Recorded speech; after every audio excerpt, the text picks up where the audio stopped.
कालचं जे तमाशा अमरावतीचे कमिशनर ऑफ पोलीसचे कॅबिनमध्ये झाला आणि ज्या पद्धतीने यशोमतीताई ठाकूर माझी नणंदबाई ज्या पद्धतीने तिथे व्यवहार करत होत्या, एक लीडर म्हटल्यानंतर त्यांची जी बोलण्याची भाषा आहे, ज्या पद्धतीने ते शिवीगाळ करत आहे एक सिनियर राज्यसभा मेंबर अनिल बोंडेदादांना, ही काही पद्धत एक लीडरला शोभण्यासारखी नाहीये।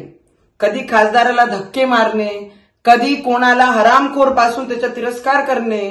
मला असं वाटते लोकशाहीमध्ये आपले आपले मत मांडण्याचा सगळ्यांना अधिकार आहे, पण दुसरे लोकप्रतिनिधींनी आणि अजिबात जेव्हा महिला बोलतात आणि ऍज ए महिला जे लीड करत आहे त्यांनी या पद्धतीची भाषा, ते नेहमी म्हणतात अमरावतीची संस्कृती कोणाला शिवीगाळ करणं नाही। पहिले नणंदबाईंनी हे समजून घ्यावे की आपले मत मांडण्याचा एक पद्धत असते, पण कधी खासदाराला धक्का देण्यापासून एक सिनियर राज्यसभा मेंबर, तुम्ही मंत्री राहिलेले आणि हे सुद्धा अनिल दादा बोंडे सुद्धा मंत्री राहिलेले आहे, पण तुमची बोलण्याची भाषा हा पूर्ण अमरावतीने पूर्ण महाराष्ट्र पाहत आहे की एक बाईची बोलण्याची पद्धत कशी असते आणि अहंकार कशाचा आहे।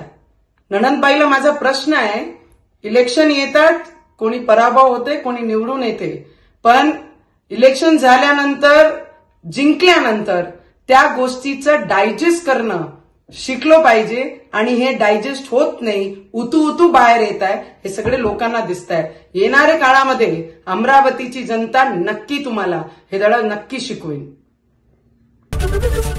एबीपी माझा, उघडा डोळे बघा नीट।